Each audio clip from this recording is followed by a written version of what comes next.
Good morning to all of you. Welcome to Legal Matters by Sai Babu Sunkara. So we are going to discuss another case law in jurisprudence class, particularly the concept of reasonableness. So this is a case law relating to PDAct, that is Prevention of Detention Act. మీరు అందరూ వింటూనే ఉంటారు. Present SCB special enforcement bureau అంటే సారా కేసులలో ఎవడన్నా ఇట్లాగే నాటు సారా తయారు చేస్తుంటే లేకుంటే కర్ణాటక నుంచి మద్యం తీసుకొచ్చి అమ్ముతూ ఉంటే we are going to book him under PD Act అని చెప్పి ప్రివెంటివ్ డిటెన్షన్ కింద చేస్తూ ఉంటారు. Whether it is valid test of reasonability is there in the particular PD అంటే డిటెన్షన్ ఆర్డర్లో ఉందా లేదా అనేది ఈ కేసులో డిస్కస్ చేయడం జరుగుతుంది. So you can refer the case as Haradhar Saha HARA. యాక్చువల్గా నా చూసినప్పుడు హర్ధన్ అని రాసింది, బట్ ఎనీవే హర్ధన్ సాహా కానీ Haradhar Saha and others versus state of West Bengal and others 1975. Actually, this is a case relating to preventive detention. Previously, it was called Defense of India Rules, PDAct. Present అయితే దీన్ని Unlawful Activities Prevention Act అంటారు central government అయితే. అలాగే స్టేట్లో అయితే prevention of the activities of the bootleggers, ఇదంతా act. Dangerous activities of the bootleggers, rowdies, వీళ్ళందరూ కలిపి ఒకటే యాక్ట్ ఉంటుంది. దీనికి ఏదైనా సరే ఏంటంటే if the government comes to know that the activities are of the so-and-so person are being continued unabated even though number of cases are booked against him, he has to be detained. దీని అర్థం ఏంటి? Preventive detention వల్ల he can be in jail for 6 months. Of course, advisory board ముందు 90 daysలో పెట్టాలనుకోండి, without any reason he can be put in jail for 180 days so that his activities can be curtailed. ఇది యొక్క main ఉద్దేశం. అట్లాగే మనోడి మీద హర్ధర్ Saha and others మీద the State of West Bengal, they have used PDAct. Actually, this person and others, they were arrested on 25/7/1973, 25/7/1953 for violating the provisions of Section 3 of the Essential Commodities Act, ECAct. So actually, the grounds ఏంటంటే they were smuggling the so-called rice. So they were smuggling 115 bags of rice from some place to Calcutta in coal covered without any permit. Okay. So coal పైన ఏమంతా కోళ్ళు పెట్టేశారు, కోళ్ళు మనకు ఏమంటారు బొగ్గు బస్తాలు పెట్టి కింద మాత్రం రైస్ పెట్టి they were transporting the rice. So it is nothing but smuggling of rice to Kolkata. Very serious case in those days, 1975. అప్పుడే ఎమర్జెన్సీ వచ్చింటుంది, ఎమర్జెన్సీ కాబట్టి ఇక్కడ బయట పట్టుకున్నారు. So the grounds are that they were transporting the rice, 115 bags of rice to Kolkata. So please remember, they were arrested under it. So immediately vehicle section 6A of the ECAct అనేది జరుగుతూ ఉంది. At the same time, previously the number of cases are pending against Hardhar, Saha and others. So therefore, the government of West Bengal, they wanted to impose preventive detention against these persons. So therefore, they have collected the information. Of course, in the meanwhile, these people, they got bail. On 25/7/1993, they were arrested and they were got bail. And once again, they are re-arrested on 7/8/1973 after 3 months. So they have come out on bail, but once again, they were re-arrested on 7/8/1973. ఎందుకని? Basing on the detention order given by the collector and district magistrate so West Bengal on 31/7/1973.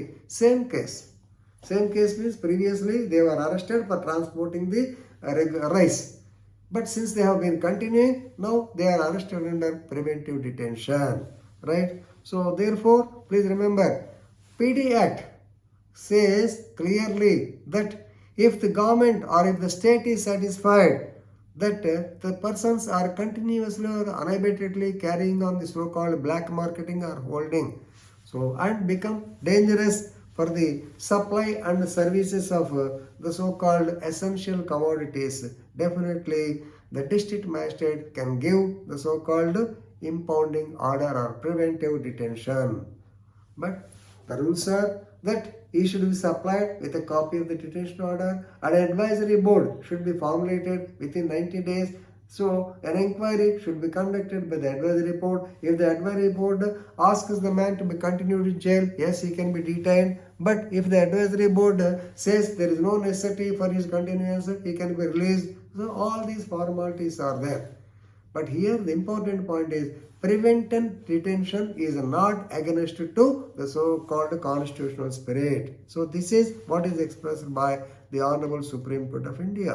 That too, the grounds shown by the state of West Bengal. Please remember that Haradhar Saha, he acted in a manner prejudicial to the maintenance of supplies and services of the essential. నిత్యావసర వస్తువులు వారు smuggling చేస్తే ఇంకా అంతకన్నా కావాల్సింది ఏంటండి. So therefore very serious issue. So government is correct and therefore the petition for release is dismissed. So దీంట్లో మీరు గుర్తుపడుతున్న 2-3 మాటలు. PDAct అనేది చాలా సీరియస్ కేసులోనే ఇస్తారు.